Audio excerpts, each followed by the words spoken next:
Alright, Rings of Power full review. Alright, Rings of Power episode 3 full review.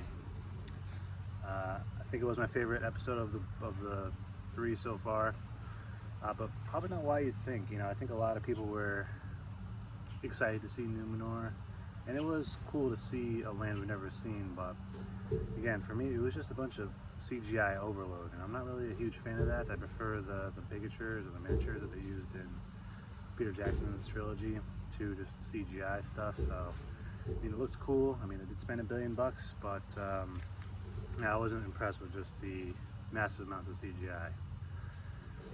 Yeah. And yeah, I guess I was just talking about what I didn't like right away. Galadriel, that storyline, not very much into that.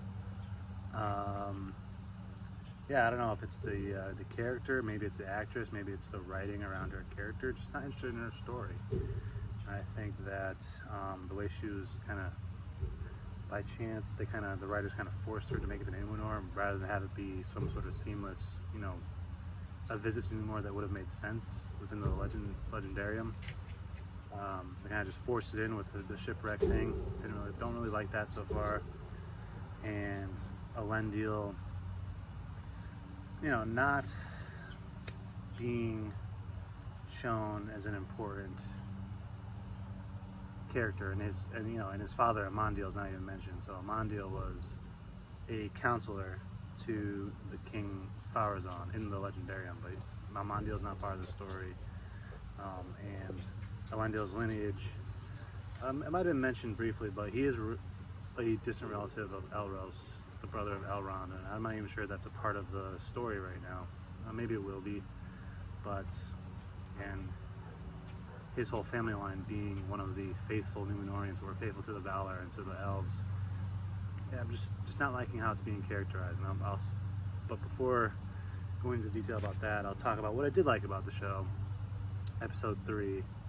First, the storyline with Arondir being captured by the orcs in the Southlands, which I believe we now know will eventually become Moria, which is I think a lot of people saw that coming, but I actually like that storyline. It was there was a little plot for them to escape, and people say that there was some allegorical stuff, it was on the nose, but I think it was interesting enough and entertaining enough that, the allegory didn't hit me over the head, and maybe I'm just too stupid to notice it, or I'm not really looking for it as much as some other people, but I thought it was interesting, the failed escape attempt.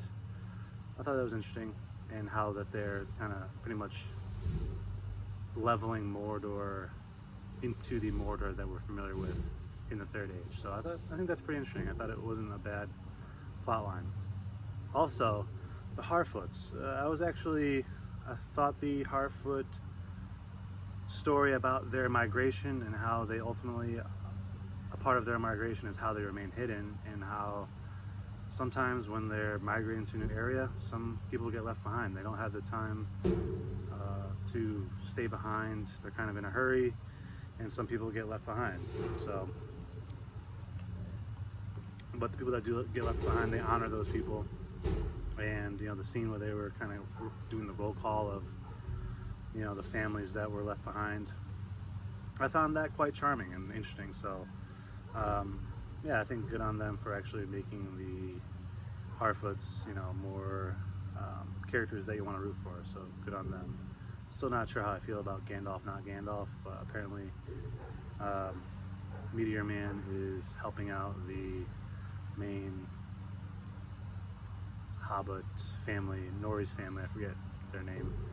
But yeah, so I like those two storylines from the Harfoots and the Southern Elves, and maybe that's a coincidence, because maybe it's because those are the two parts of the storyline which are completely made up, you could say, by the creators of the show.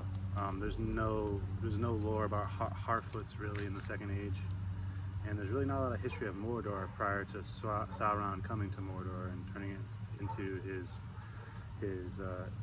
his lair. So that, against my least favorite part of the storyline so far, is the part, like I said, with Galadriel And oh, we got a spider on my thing. Gotta kill it real quick. Maybe we got it. Maybe we don't. It's okay. Either way.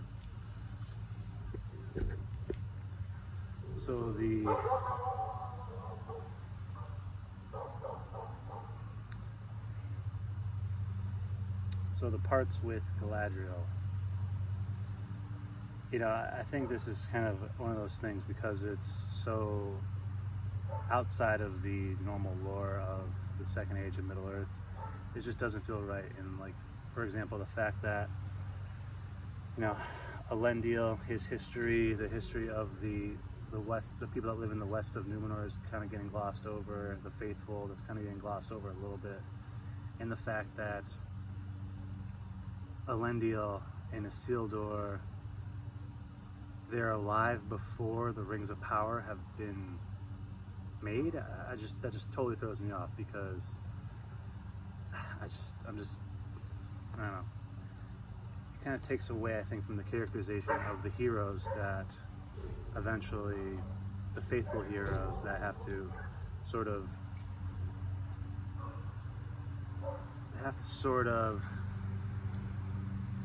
I guess, reap what their ancestors have sowed in a way. You know, especially the unfaithful Numenorians. So, we had a neighbor mowing the lawn earlier. The dogs are playing now. The shades roll in, so we can go. We're good to go. As I was saying before, not a huge fan of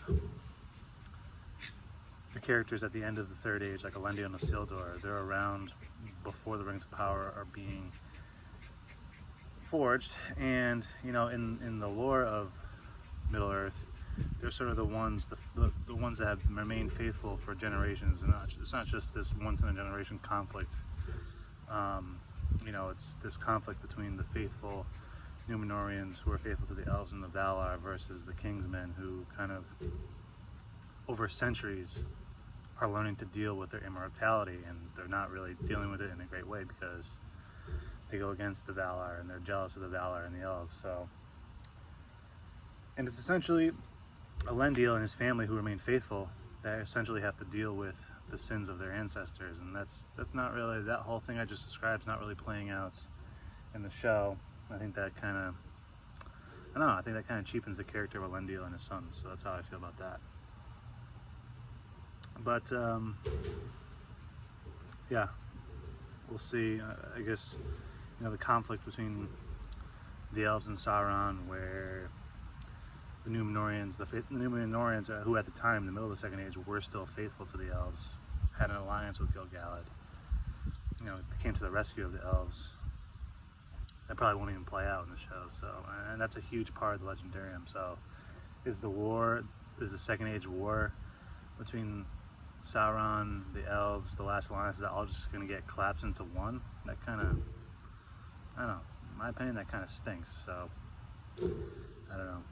It's just, I'm not, maybe just because I can't see how it's going to end doesn't mean I shouldn't like it for what it is, but I think it just cheapens the lore a little bit too much. So, anyway, like I said, there's some good things, some bad. It seems that the